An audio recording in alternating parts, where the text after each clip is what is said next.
We're back with Tilda Swinton. This is directed, this film, Pedro Almodovar. Yes.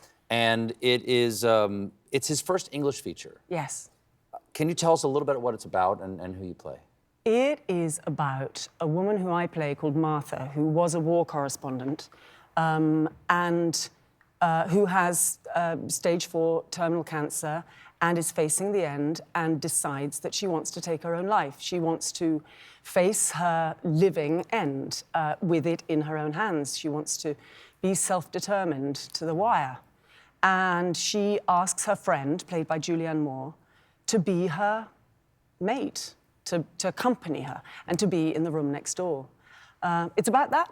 It's got some laughs in it, but it's truly uplifting. I think I'm not alone in thinking that. It's about living. Let's go into that for a second, because people don't want to talk about death. People are not that thrilled to even think about grief, you know, the result of the death. But it can be uplifting to consider it. Why do you think people don't want to talk about death? It might seem like a simple question, but I'm just curious what your thoughts are. It's the question, because it seems such a waste to me, because it is the deal. We all know it. However, we may tell ourselves stories that it's only unlucky people who die or unlucky people who lose people. It's not the case, and it's coming. And the sooner we get the hang of that and really absorb it, the sooner we can really relax around it and live properly. And there's a moment in this film where Martha says, "I think I deserve a good death." And I believe this is really a statement that we all deserve, and we all deserve to look for that and to plan for it even. How is our life going to be worth it? Because it's coming.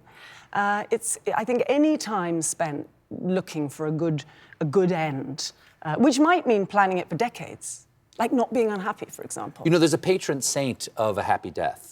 And I'm curious whether you got a plan for a happy death. Like, I'm not asking you to die or to embrace it. You know, I might. You might someday, but you are famous, so it's less likely. Well, but, you know, it was not gonna happen at a party. Even Jimmy Carter. That's true. Rest in peace. Even true, yeah. But what is a happy death? Like, this saint died because he was surrounded. It's just Saint Joseph. Mary's on one side and Jesus on the other when he dies. That's why it's a happy death.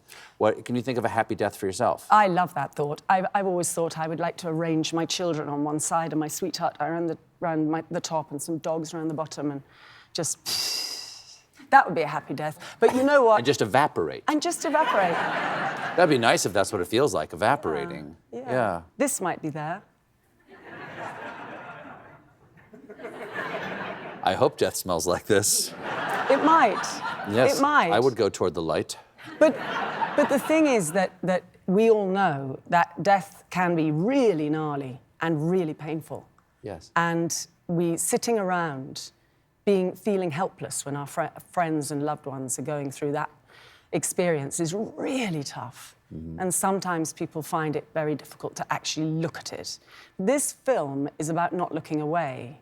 Both Martha, who's in the hot seat, who's on her way out, is looking it in the face, and she asks her friend to do the same. And that's a great thing. That's a great thing to do for someone. To go, I will be your witness, and I will be here, and I will not try and mess with it, because I know I can't. And you don't have to be alone. That's something we can all do for people. And I've been in that situation many times in my life. It's a graceful thing for me. It's a privilege to be able to say that.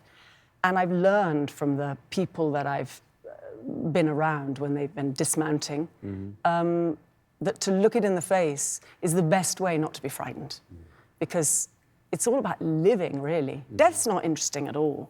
It's the living. Slán Shiva.